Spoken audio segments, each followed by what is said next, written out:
এই যে দেখেন মাটি থেকে ইয়ার দূরত্ব হচ্ছে একদম জাস্ট 2 আঙ্গুল হবে আর কি, পানি উঠে যায় ঘরে।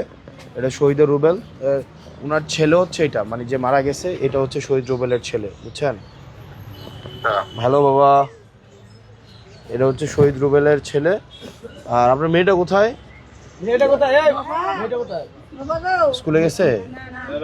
ছিল তো এখানে।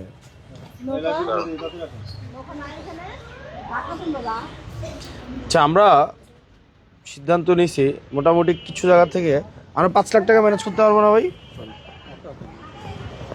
চেষ্টা করতে হবে বাকি সবাই মিলে। পারবো ভাই, একজন দিবে 3-4 লাখ টাকা, আমরা 5 লাখ টাকা বলে যাই, দিয়ে দিব। হ্যাঁ পারবো ইনশাল্লাহ, ঘরটা তুলে দিব। হ্যাঁ ইনশাআল্লাহ। তাহলে আমি বলে দিয়ে যাচ্ছি। হ্যাঁ ইনশাআল্লাহ ইনশাল্লাহ 5 লাখ টাকা। শোনেন, আমাকে 1 মাস টাইম দেন। হ্যাঁ বৃষ্টি, এটা কি মাস? এটা হচ্ছে আপনার মার্চ। মার্চ তো শুরুই হয় না কেন? আইসাল্লাহ মার্চের প্রথম সপ্তাহে আপনি কাজ শুরু করবেন, বুঝলেন?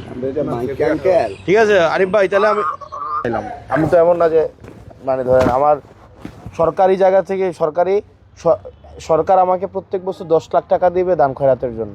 10 লাখ 1 বছরের জন্য। 1 বছরে মাত্র 10 লাখ। মানুষ আছে প্রায় 5 লাখ। এখন আপনি আমার বুঝেন, আমি এনেই দিতেছি 5 লাখ।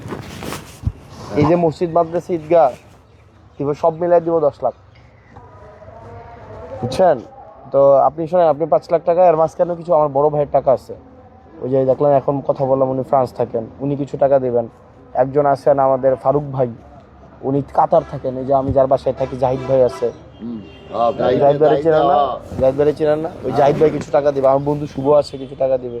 তো এরকম কিছু কিছু টাকা নিয়ে 5 লাখ টাকা হবে আর কি। তো এই 5 লাখ টাকা আমি আপাতত দেই মারছি আপনাকে, আপনি কাজ শুরু করেন। আর আমি আমার লিমিটেশন আছে। আর এখানে তো ধরেন আরও অনেকে আছে না, সাব্বিরদের ঘরটা দেখছেন আপনি? ওই ঘরটাও খুব খারাপ অবস্থা। সাগরদের ঘরটা দেখছেন? সাগরে ওই যে শালঘর গেছেন আপনি? সাগরের ঘর মানে 2জন মানুষ থাকা যায় না।